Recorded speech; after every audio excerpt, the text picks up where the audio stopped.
রাতের বেলা ঝিরিঝিরি বৃষ্টি, সারা রাত চোখে ঘুম নেই। কিছু একটা ঘরের চারপাশে হেঁটে চলে বেড়াচ্ছে। Welcome back to my channel. কেমন আছো সবাই? আশা করি খুব খুব ভালো আছো বড় মায়ের আশীর্বাদে। আজকে সবাইকে শবে বরাতের অনেক অনেক শুভেচ্ছা জানালাম, যারা আমার মুসলিম ভাই বোনেরা আছো। এবার আমি ঘটনায় যাব। ঘটনার শুরুতে একটা ইন্টেও তোমরা শুনলে। আশা করি তোমাদের আজকের ঘটনাটা ভয় লাগবে। কোথাও গিয়েও গায়ে একটা কাঁটা তো দেবেই। তাহলে চলো, কথা বলে বেশি সময় নষ্ট করব না, একদমই না। সবাইকে বলবো প্রত্যেক দিনের মতো একটা করে লাইক করে দাও। যারা এখনো পর্যন্ত ভালোবেসে চ্যানেলটাকে সাবস্ক্রাইব করোনি, তাড়াতাড়ি করে নাও। ঘটনাটা শেয়ারও করে দিও যদি ভালো লাগে। ঘটনাটা আমাকে যে পাঠায় তার নাম অভিজিৎ। অভিজিৎ বলে, দিদি ভাই, কলেজে পড়াশোনার সময় অনেক অভিজ্ঞতা আমার জীবনে ছোট ছোট জড়িয়ে রয়েছে। আজকে তার মধ্যে দিয়ে একটি অভিজ্ঞতা আমি শেয়ার করছি। আমি বলতে পারি 2019-এ আমার সাথে অনেক কিছু ঘটেছে। আমার লাইফের সাথে একটা বলে আমি শেষ করতে পারবো না, অনেকগুলো ঘটনা। তার মধ্যে একটি ঘটনা বলি। কলেজে আমরা যখন পঠন পাঠন করি, তখন আমাদের একটা ছেলে বয়সী একটা সবার সাথে কোনো দিন হয়তো কলেজ বাঙ্ক করে চলে যাচ্ছি, কোনো সময় পার্কে, কোনো সময় চলে যাচ্ছি মেট্রো করে কোথাও ঘুরতে, কখনো চলে যাচ্ছি আমরা কোনো ফাঁকা জায়গায় গঙ্গার পাড়ে। কারণ ওই সময়টা প্রত্যেকটা ছেলে মেয়েই আমার মনে হয় করে, একদিন হলেও তারা কলেজ বাঙ্ক করে এদিকে ওদিকে ঘুরে বেড়ায়। আমি প্রায় দিন কলেজ বাঙ্ক করতাম। বলতে আমার কোনো রকম ভয় নেই, আমি করতাম। আমার বাড়ির লোক খুব ভালো করে এগুলো জানতো। বাড়ির লোক অনেক করে কারোর মুখ দিয়ে না কারোর মুখ থেকে বাড়ি পর্যন্ত বাবার কানে এসে পৌঁছতো। বাড়ি ঢুকতে ঢুকতেই বাবা কোনো সময় আমাকে বলতো, কিরে কোথায় গেছিলিস? না বাবা, এই এই এই তো কলেজ থেকে আসলাম। হ্যাঁ, আমি তোমাদের আগে যা বলবো সেগুলো শুনলে হয়তো হাসি পাবে, কিন্তু এগুলো আমাদের প্রত্যেকের জীবনে কিন্তু একটা সময় ঘটেছে। ছেলে বড় হয়েছে, মেয়ে বড় হয়েছে, বাবা মা তো হাত দিয়ে মারতে পারে না। হাতের সামনে তখন জুতো পেতো, জুতোটা ছুঁড়ে মেরে দিল। জলের বোতল হাতে রয়েছে, ডাইনিংয়ে বসে বাবা হয়তো চা খাচ্ছেন, সন্ধ্যাবেলা ছেলে বা মেয়ে ঢুকলো। এগুলো প্রায় আমাদের ঘরে ঘরে হয়। আমাদের অভিজিৎ ভাই বলে, বাবা সেদিন ঘরে পড়ার একটা স্লিপার আমাকে ছুঁড়ে মারলো। বলল, তুই কোথায় গেছিলিস, সত্যি করে বল। দিনের পর দিন ও এসে এসে আমাকে তোর নামে কমপ্লেন করছে, তোকে নাকি কোন পার্কে তুই মেয়ের সাথে যাস। আমি বললাম, না বাবা, আমি কোনো মেয়ের সাথে যাই না গো, আমরা বন্ধুরা ঘুরতে যাই। যাই হোক, বাবা মায়ের মন তো, বাবা মায়ের মনে সবসময় জিনিসটাই ঘোরে। আর যেটা ঘোরে সেটা বাবা মায়ের মনে, সেটা সন্তানের ভালোর জন্য ঘোরে, খারাপের জন্য না। যাই হোক, সেদিন আমরা কলকাতায় একটা সেমেটারিতে গেছিলাম। এখানে আমি সেই জায়গাটার নাম প্রকাশ না করলেও অনেকেই বুঝতে পারবে। পার্ক স্ট্রিটে অবস্থিত। আশা করি যদি দর্শক বন্ধুরা জেনে থাকো বা বুঝে গিয়ে থাকো, তোমরা কমেন্টে নামটা লিখো। আমি এখানে বললাম না, ভাইয়ের অনুরোধ ছিল নামটা না প্রকাশ করার। যাই হোক, দুঃখিত বন্ধুরা, হঠাৎ করে রিং লাইটটা বন্ধ হয়ে গেছিল। তো ভাই সেই স্থানটির নাম, মানে যে সেমেটারিতে গেছিল, সেই নামটা প্রকাশ করতে বারণ করে। তার কারণে আমি এখানে নামটা বললাম না। ভাই জানায়, সেদিন ওখানে আমরা যাই, সবাই মিলে খুব খুব আড্ডা দিই, একটু স্মোক করি, জল টল খাই, মুখ টুক ধুই, বস থাকি। আমরা 4-5 জন বন্ধুরা মিলে গেছিলাম। আমাদের দলে কোনো মেয়ে ঠেয়ে ওইসব কোনো সময় পাত্তা পেত না। আমরা ছেলে বন্ধুরাই আমরা একাই 1000 জনের বরাবর ছিলাম, এক একজন। তো সব দিক থেকে পড়াশোনা, হাঁটা চলা, গান বাজনা, ড্যান্স থেকে শুরু করে গল্প আড্ডা, সবাই আমরা ওই 3-4 জন একটা গ্রুপ ছিলাম।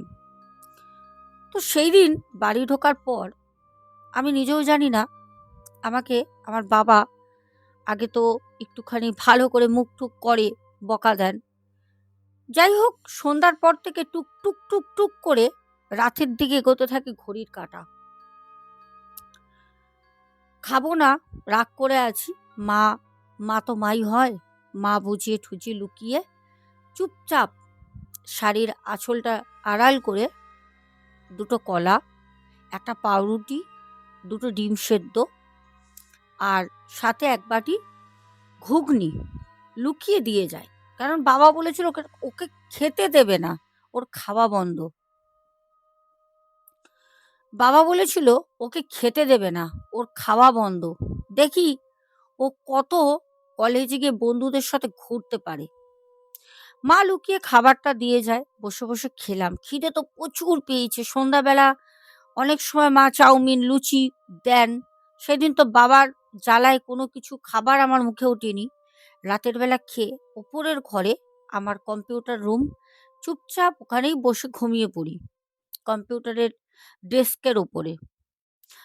হঠাৎ বুঝতে পারি চোখে একটা হালকা হালকা ঘুম, তার মধ্যেও যেন আমার রুমে চারপাশে কেউ একটা শব্দ করছে। কিরকম শব্দ? যদি তোমার কানের সামনে তোমার ঘাড়ের উপর কেউ দীর্ঘ নিঃশ্বাস ফেলে খুব জোরে জোরে, তাহলে পরে যেরকম শব্দ আসে ঠিক ওরকম একটা শব্দ আমার ঘাড়ের ডান সাইডে পড়ছে। একটা নিঃশ্বাস, নিঃশ্বাসের শব্দ সাথে একটা নিঃশ্বাস ভালো করে বুঝতে পারছি। চোখটা খোলার মতো ক্ষমতা আমার নেই, তাও শত চেষ্টা করে আমি চোখটা খুলি, মাথাটা তুলে বসি। পেছন ঘুরলাম, পেছন ঘুরে আমি দেখলাম না, কিছু তো নেই। ঘরটা তো আমি বন্ধ করেছি, ভেতর দিয়ে তো ছিটকানি দেওয়া, তাহলে ঘরে তো কেউ আসার কোনো প্রশ্নই ওঠে না। তাহলে তাহলে এরকম নিঃশ্বাস পড়ছিল কাঁধে। ভাবলাম হয়তো খুব টেনশন করছিলাম, ডিপ্রেশন হচ্ছিল, হয়তো তার জন্য রেস্ট নেই, ঠিক মতো ঘুমাতে পারছি না। হতে পারে, এগুলো তো স্বাভাবিক। আস্তে করে উঠে ঘরের দরজাটা খুললাম, আস্তে আস্তে পা টিপে টিপে বেরিয়ে দেখলাম যে না, ডাইনিং এর কাছে কেউ নেই। সিঁড়ি দিয়ে সোজা নেবে বাবা আর মা যেখানে ঘুমন, ওখানে আস্তে করে চুকি দিয়ে দেখলাম দুজনেই ঘুমাচ্ছেন। যাক, এখন ঘর পুরো আমার দায়িত্বে। বাবা মা ঘুমাচ্ছেন, আমি সোজা চলে গেলাম কিচেনে। গিয়ে দেখলাম মা একটা থালার মধ্যে অল্প দুটো ভাত, একটা বাটির মধ্যে একটা রুই মাছ আলু দিয়ে টমাটর দিয়ে তরকারি করা রেখে দিয়েছে। আমি বুঝতে পারলাম মা জানে ছেলে আমার রাতে উঠে খাবে। আমি চুপচাপ রান্নাঘরে মেঝেতে বসে খাবারটা খেয়ে শরীরে যেন একটা এনার্জি আসলো। বলে না মাছে ভাতে বাঙালি, বাঙালিদের পেটে একটু ভাত একটু মাছের ঝোল পড়লেই শরীরটা যেন অ্যাক্টিভ হয়ে যায়। তো আমি খাবার পর আমি আমার রুমে চলে গেলাম। কম্পিউটার রুমের পাশেই আমার রুম, দোতলাতে। আমার রুমে গিয়ে যখন আমি শুতে যাব তখন আমি লক্ষ্য করলাম আমার বেড কভারের ওপরে মানে বলে বোঝাতে পারবো না, অসহ্য ধুলো বালি পাতা পড়ে। আমি অবাক হলাম, এ কি ঝড় হয়েছিল নাকি? আমি হ্যাঁ, জানলা খোলা ছিল, তো সেই কারণে ভাবলাম ঝড় হলে, এর আগেও তো ঝড় হয়েছে, কোনোদিন তো ধুলো বালি পাথর মানে ছোট ছোট ইটের টুকরো পাতা। আবার ভাবলাম পাতা যখন ঢুকেছে তাহলে হয়তো ঝড়ই হয়েছে। হয়তো আমি ওই রুমে ঘুমাচ্ছিলাম, হয়তো আমি জানি না, বেখেয়ালে ঘুমের ঘোরে হয়তো ঝড় হয়ে গেছে। যাকে মাকে কালকে জিজ্ঞেস করব সকালে উঠে। এদিকে আবার ভাবলাম যাকগে, পরিষ্কার করে আমি টান টান হয়ে সোজা ফ্যানটা চালিয়ে শুয়ে পড়ি। কখন যেন ঘুমিয়ে পড়েছি আমি নিজেও জানি না। হঠাৎ করে আমার পায়ের পাতায় যেন কেউ একটা হাত বুলিয়ে দিল। সবে তো ঘুমিয়েছিলাম, ঘুমটা অঘরে ঘুমালেও একটা ঘুমের মধ্যেও যেন কোথাও গিয়ে ভাসা ভাসা ঘুম ছিল। পায়ের যখন আমার পাতায় কেউ হাত দিল, যথেষ্ট ঠান্ডা বরফের মতো একটা হাত আমার পায়ের ডান দিকটা ছুঁয়ে গেল। আমি চোখটা খুলে কি হলো মনে পড়ছে কিছুক্ষণ আগে আমার কম্পিউটার রুমে যখন ছিলাম কেউ যেন আমার ঘাড়ের কাছে দীর্ঘ নিঃশ্বাস ফেলছিল।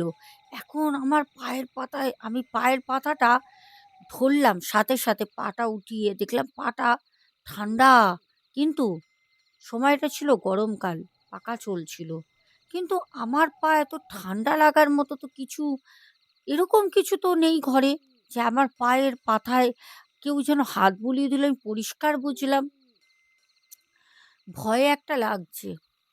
তখন মনে হচ্ছে যে আজকে তো একটা সেমিটেরিতে গেছিলাম, তাহলে কি সেখান থেকে কোনো কিছু, হঠাৎ ঘড়িতে দেখলাম তখন বাজে 2:17। ফোন করলাম। আমার এক বন্ধু, ওর নাম অরিন্দম, ও দমদমে থাকে, ওকে ফোন করলাম। জানি ও অনেক অনেক রাত পর্যন্ত বই পড়ে। অরিন্দম প্রথমেই একটা রিং হতে হতে অরিন্দম কিন্তু ফোনটা রিসিভ করে। অত রাতে আমি অরিন্দমকে বললাম, অরিন্দম কি করছিস ভাই? অরিন্দম বলল, আর তো জানিস এই ম্যাথস প্র্যাকটিস করছিলাম। কি করব ভাই, তুই কি করছিলিস? আমি বললাম, আমি শুয়ে পড়েছিলাম ভাই। তো তুই ঠিক আছিস তো? কেন অরিন্দম আমাদের সাথে ছিল সেই স্যামেট্রিতে। অরিন্দম বলল, হ্যাঁ আম ফাইন। কেন রে, হোয়াট, তুই এই কথা বলছিস? আমি তখন বললাম, অ্যাকচুয়ালি না রে, আমার সাথে কিছু অদ্ভুত হচ্ছে জানিস। আজকে রাতে ঢুকেছি, মানে বিকেলবেলা যখন ঢুকেছি, আরে বাবাকে না কে বলে দিয়েছি জানিস আমি স্যামেটেরিতে গেছিলাম। বাবা আজকে বাড়িতে পড়ার জুতোটা ছুঁড়ে আমাকে মারে ঢুকতে ঢুকতেই। কি বাজে বিচ্ছিরি একটা ব্যাপার, খেতেও পর্যন্ত দেয়নি। দুটো মা পাছে লুকিয়ে রেখেছিল বলে খাবারটা পেলাম। হ্যাঁ, আর সন্ধ্যাবেলার পরে ওই 9টার দিকে মা কলা ডিম এগুলো দিয়ে গেছিল, ওগুলো তো খেয়ে ঘুমিয়েই পড়েছিলাম। তখন অরিন্দম বলল, এত রাতে ফোন করলি কেন, কি হয়েছে? অরিন্দমকে বললাম, ভাই জানিস আমার সাথে না একটা অদ্ভুত ঘটনা ঘটছে। বলছে, কি ঘটনা বল? আমি বললাম, ভাই দেখ না, বিশ্বাস করবি না, আমি আমার ডেস্কের উপর মাথা রেখে শুয়েছিলাম। একটা নিঃশ্বাস যেন আমার ডান দিকে কাঁধের মধ্যে পড়ছিল। আমি সবটা ওকে বললাম, পুরো ঘটনাটা বললাম। ও আমাকে বলল, ভাই জানি না, তবে না জানিস তো কিছুক্ষণ আগে আমারও না হঠাৎ গায়ে না একটা কাটা কাটা দিচ্ছিল। হঠাৎ করে যেন বুকের ভিতরে একটা ভয় জন্ম নিল। কিন্তু ভাই দেখ, আমার বাড়িতে আমার বোন পাশের ঘরে রয়েছে, ও তো বই পড়ে অনেক রাত অবধি, হাই স্টাডি করছে জানিস। তারপরে মা, বাবা টিভি দেখছিল, কিছুক্ষণ আগেই টিভিটা অফ হলো মানে ঘুমাচ্ছে। কিন্তু তখন বাবা মা টিভি দেখছিল জানিস, আমারও না হঠাৎ করে বুকের ভিতরে একটা ভয় ভয় জন্মালো। ভয় লাগলো ভাই। তখন আমি বললাম, হ্যাঁ রে ভাই, কি হচ্ছে কিছু বুঝতে পারছি না। আমারও কি এই অরিন্দম, অরিন্দম, আমরা স্যামেটারিতে গেছিলাম, ওখান থেকে কোনো জিনিস আমাদের সাথে আসলো না তো, এরম কিছু না তো? অরিন্দম বলল, না না ধুর, তুই কি বলছিস, কোনো ভূত প্রেত? হ্যাঁ, এসব ভূত ফুত হয় নাকি? অরিন্দম বলে হা হা করে হাসলো। কিন্তু অরিন্দম হাসলেও কোথাও যেন আমার মনে হচ্ছে কিছু একটা অস্বাভাবিক হচ্ছে, সব কিছু ঠিকঠাক নেই, কিছু একটা ভুল হচ্ছে। যাই হোক, আমি চুপচাপ করে ফোনটা কেটে দিয়ে শুয়ে আছি। আস্তে আস্তে দেখলাম রাত 3টে বাজে। ছাদের উপরে হঠাৎ করে যেন কেউ লাফাচ্ছে। আমি তো এই বাড়িতে আজকে প্রথম না, এই ছোটবেলা দিয়ে রয়েছি। কই, ছাদের উপর কোনো রকম শব্দ হতে তো এর আগে আমি কোনোদিন শুনিনি। ছাদের উপর কেউ লাফাচ্ছে, ছাদের নিচের ঘরে তো আমি রয়েছি, বাবা মা তো তার নিচের ঘরে। বাবা মা তো শব্দটা নাও শুনতে পারে। আমাদের ভাই অভিজিৎ অনেক চেষ্টা করার পর ও আস্তে আস্তে ওঠে, আস্তে আস্তে ওঠে, উঠে ওর স্টাডির যে রুমটা রয়েছে কম্পিউটার রুম, ওর পাশ থেকে সিঁড়ি ছাদে যায়। সেই আস্তে আস্তে পাশ থেকে ছাদে ওঠে।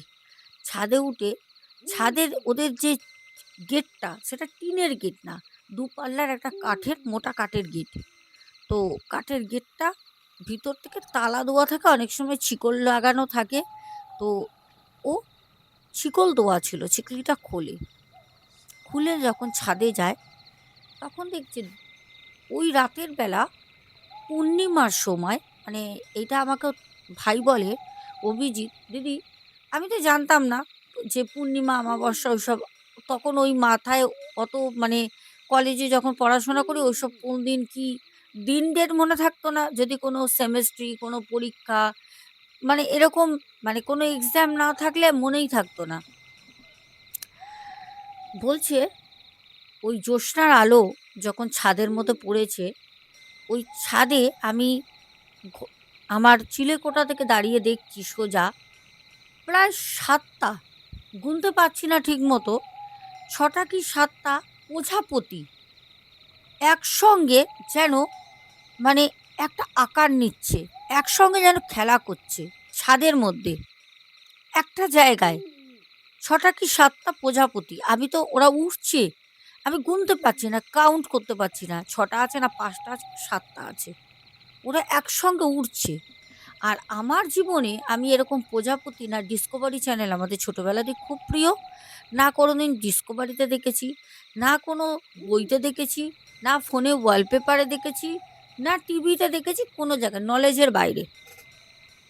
কীরকম প্রজাপতি বলি, পুরো গায়ের রঙটা লাল সাদা একটা ছাপা ছাপা, আর ঠিক মনে হচ্ছে যেন প্রজাপতির ডানা দিয়ে দুটো করে মানে ঝুঁটি যেরকম হয় না, মানে ওরকম পালকের মতো যেরকম পাখির ল্যাজ হয় ওরকম দুটো এই পাশে দুটো এই পাশে, ডানা তো দুটো ভাগ থাকে এরকম বেরোনো।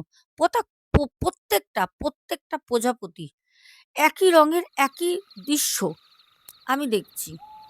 আমি বললাম কি হলো, এই রাত্রেবেলা ৩টের সময় প্রজাপতি উঠছে কেন, কোথা থেকে আসলো এরকম প্রজাপতি? আর লাল সাদা আমি দেখেছি, আমি বলে বোঝাতে পারবো না, আমি তোমাদের বলছি আমার গাটা কাটা দিচ্ছে, আমি শেয়ার করছি। ভাই বলছে দিদি ওদের গা দিয়ে না যেন একটা আলো ঝলকে ঝলকে বেরোচ্ছে, যেন মনে হচ্ছে ছোট ছোট ছোট ছোট রাইস টুনি ওদের শরীরের মধ্যে সেট করা আছে। সে কি অপরূপ দৃশ্য আমি দেখছি, কি সুন্দর লাগছে, মনোমুগ্ধ হয়ে আমি ওখানে তাকিয়ে রয়েছি। জানি না যে আমি কখন দেখতে দেখতে আমার সাথে কি হয়েছে, আমি সেন্সলেস হয়ে গেছি। সকালবেলা যখন আমার মা বাবু বাবু বাবু এ অবি অবি চোখ খোল, অবি রে অবি করে ডাকছে, চোখটা খুলে দেখলাম বাইরে দিনের আলো, ভোর হয়ে গেছে, আমি ছাদে পড়ি। মা বললো কি রে অবি, তুই এখানে তুই এখানে কি করে এলি অবি? আমি বললাম মা রাতের বেলা, মা আমি নিচে যাব। বললো চল চল। বাবা এসে চোখে মুখে হাত দিয়ে বললো কি রে তোর গায়ে তো জ্বর, যা স্নান করতে যা। বাবা তেল তেল মাথায় দিয়ে গায়ে তেল দিয়ে পিঠে বললো যা স্নান কর, কলেজ যেতে হবে না। আমি বললাম না কলেজে যেতে হবে। বললে একদম কলেজ যেতে হবে না, আবার কোথায় ঘুরতে যাবি হ্যাঁ। বাবা বকা দিল, আর কলেজ গেলাম না। বাবা বলল আমি কলেজের গার্ডকে ফোন করে বলে দিচ্ছি, প্রিন্সিপাল ম্যাম আসলে বলে দেবে গেটে। বাবার সাথে প্রিন্সিপাল ম্যাডামের খুব ভালো একটা ব্যবহার ছিল, সম্পর্ক ছিল খুব ভালো একটা, কারণ আমি খুব মেধাবী ছাত্রই বলা চলে। যাই হোক নিজের ঢাকঢোল পেটাবো না। তো ভাই বলে দিদি আমাকে যখন আমাদের ওখানে মাঝারে নিয়ে যায়, আমার বাবা বললো তুই সেমেটারিতে গেছিলিস, কোনো বাঙালি হিন্দু ঠাকুরের কাছে নিয়ে যাব না, তোকে মুসলিম যে ওঝা আছে তার কাছে চল। তো বাবা বললো ওঝা আগে একবার মসজিদে দেখাই। বাবা মসজিদে নিয়ে যায়, ওখানে ইমাম ছিলেন ৩জন। ইমাম বললেন আসলে ওর সাথে যে এসছে আল্লাহ তাআলার দেন জিন, সে ওই সেমিটারিতেই ছিল। সেমিটারিতে যে শুধু আত্মা খারাপ থাকবে তো না, বা ভালো থাকবেও না, যে এসছে সে ভালো খারাপ সেটা বোঝা যাচ্ছে না, তবে খারাপ হলে তাহলে খারাপ হলে হয়তো ওর কোনো ক্ষতি করতো, হয়তো খারাপ না, ওর সাথে কোনো জিন আসে।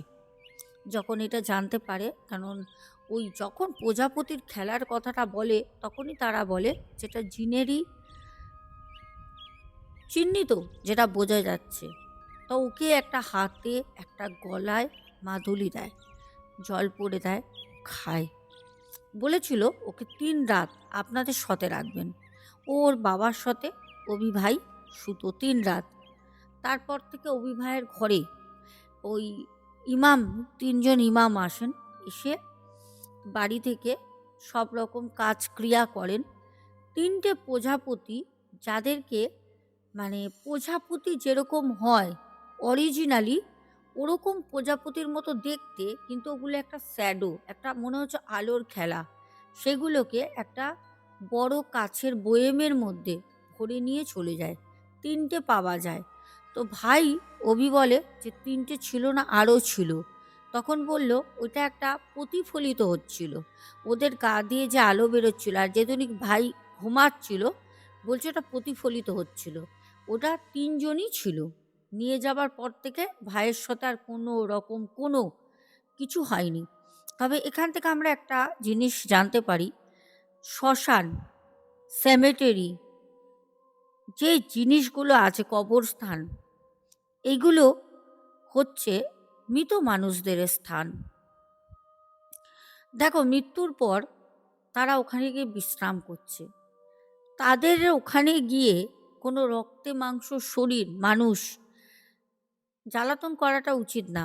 তুমি মুখে কুলকুচি করে জলটা ফেলছো, যেখানে সেখানে থু থু করছো, সিগারেট খাচ্ছ, ফেলে দিচ্ছ, সেটা তো তাদের বাসস্থান, সেটা তো তাদের জায়গা থাকার, ওখানে গিয়ে করাটা উচিত না। আজকে যদি আমার বাড়িতে বাইরে কেউ এসে ঘরের মধ্যে জল ফেলছে, নোংরা করছে, যত্র তত্র কাগজ ফেলছে, আমি মানুষ হয়ে কি করব?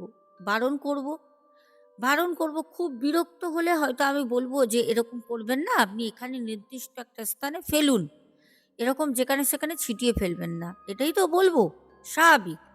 কিন্তু আত্মারা আত্মারা তো বলে না, তারা রাগে অতিপ্ত অতিষ্ঠ হয়ে বিভ্রান্ত হয়ে তার সাথে চলে আসে, যে এটা করে।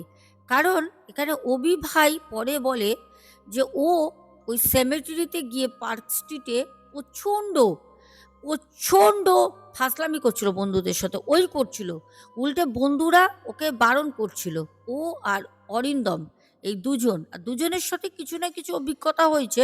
অরিন্দম যেহেতু একটু কম বাড়াবাড়ি করেছিল, তার জন্য ও একটু ভয় পেত, কিন্তু অভির সাথে হয়, অভিজিতের সাথে। তো দর্শক বন্ধুরা, ঘটনাটার মাধ্যমে একটা শিক্ষাও পেলাম যে যার জায়গা যেইটা, সেখানে তার মতো তাকে থাকতে দাও। তুমি গেছো, যদি তোমার মনে হয় তুমি ঘোরো ফেরো চলে আসো, তাহলে কাউকে গিয়ে সেখানে হয়তো সেই কবর যে শুয়ে রয়েছেন সে বলতে পারছে না তার মুখে, কিন্তু সে তো হতেই পারে তার আত্মা চারপাশে ঘুরছে, দেখছে, রাগে ক্ষোভে আসতেই পারে। তো এইটাই ছিল আমাদের অভি ভাইয়ের ঘটনা। কেমন লাগলো অবশ্যই জানাবে। তো এখন আমি কমেন্ট পড়ব, তারপর আমাকে বেরোতে হবে, আমি হাঁটতে যাব। তাহলে চলো তাড়াতাড়ি কমেন্টগুলো পড়ে নিই। তো প্রিয় দর্শক বন্ধুরা, আমাদের কিন্তু একটা প্রশ্ন এখান থেকে থেকেই থাকে যে পার্ক স্ট্রিটে কোন সেমেটারিতে আমাদের অভি ভাই মানে অভিজিৎ গিয়েছিল। যদি কেউ গেস করতে পারো, আমি সেই কমেন্ট সেকশানে কিন্তু দেখতে চাই। তাহলে চলো, প্রথম আমাদের কমেন্ট করেছে হচ্ছে আয়ান হালদার। তারপর কমেন্ট করেছে আমাদের বাংলাদেশ থেকে মিম। মিম কিন্তু অনেক বড় একটা কমেন্ট করেছে। দিদি ভাই, ঘটনাটি শুনলাম, শুনে যা মনে হলো ম্যারেজ মিডিয়া হলের মালিকদের দোষ নেই। যে মেয়েটি মারা গেছে সে মেয়েটির দোষ, সে নিজে মারা গেছে আর ম্যারেজ হলের মালিকের ক্ষতি করে গেছে, সেটাই। মানে তার আত্মাটা এমনভাবে ওখানেই আটকে গেছে, এবার সেখানে যা হয় সব খারাপই হয়। তারপর আমাদের পাপ্পু দে ভাই কমেন্ট করেছো, কৃষ্ণা ধারা, শম্পা মিনি কিচেন, সুদীপ রয়। তারপরে ঝুমা চ্যাটার্জি দিদি ভাই একটা অনেক বড় কমেন্ট করেছো, পড়ছি না কারণ তোমরা জানো আমাকে তো হাঁটতে যেতে হবে, রাত করবো না। সুকন্যা, তারপরে সুনিতা চন্দ্র, রূপা দে, ঝুমা চ্যাটার্জি, শ্রাবণী হাজরা, তারপরে সুকন্যা শর্মা, তারপরে কমেন্ট করেছো কিষাণু মান্না, মৌয়া পল, তারপরে কমেন্ট করেছো সোনিয়া মণ্ডল, প্রিয়াঙ্কা গিরি দাস অনেকদিন পর, আর ইন্দ্রজিৎ রয় চৌধুরী, তারপর বাপন সাহা, ডালি দেবনাথ, সন্তুর দুনিয়া, সোমনাথ ভট্টাচারিয়া, পিঙ্কি দাস, সোমা দাস পরিবার থেকে জলি হাজরা, প্রদীপ দাস, সোহিনী রয়, তারপর চৈতালি রয়, রেখা অধিকারী দিদিভাই, সুজাতা দাস, রেখা অধিকারী দিদিভাই, তারপরে শম্পা মিত্র কমেন্ট করেছো, তারপরে ময়না দত্ত কমেন্ট করেছো, তারপরে সরস্বতী মজুমদার কমেন্ট করেছো। আর আজকের আমি কমেন্টের যে কমেন্ট বক্সে দেখব যে তোমাদের কমেন্ট করলাম তার মধ্যে দিয়ে কে সঠিক উত্তর দিতে পারে, একটা প্রশ্ন তো রেখেছি। যাই হোক, চলো বেশি কথা বলে সময় নষ্ট করবো না, সবাই খুব ভালো থেকো, দেখা হবে আগামীকাল। আর হ্যাঁ, অবশ্যই কিন্তু কালকে একটা টিপস ভিডিও তোমাদের সামনে আসছে। এখনের মতো টাটা, গুড নাইট।